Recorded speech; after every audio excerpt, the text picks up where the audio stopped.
Governor Whitmer has proposed a new budget for 2020, but last year's budget is still impacting disability advocates in West Michigan. And they say a line item veto last year left them with several $1 million less in funding than they had expected originally. Michael Martin spoke to those closest to the cuts, so they're impacting the most.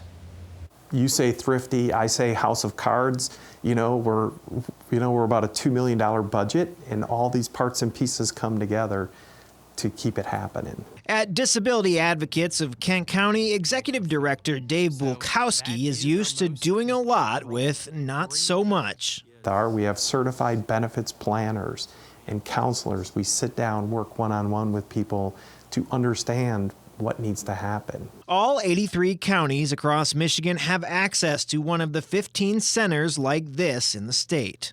If the word disability is in the question, call us. We'd like to believe that either we know the answer or we know who knows the answer. The work is critical for those living with a disability who find themselves in overwhelming life scenarios. And then on October 1, the governor did an administrative board transfer that moved away from our line item. About $3.5 million were expected to be allocated for the 15 statewide advocacy centers until Governor Whitmer cut about $1 billion from the proposed state budget via line item vetoes. A nice, gentle gut punch. It's like, all of this work. And the direct impact for us was $137,000 for this current fiscal year. But with his staff already stretched thin, Bulkowski says they will survive the year and are even optimistic about what's ahead. We have great staff, continue to focus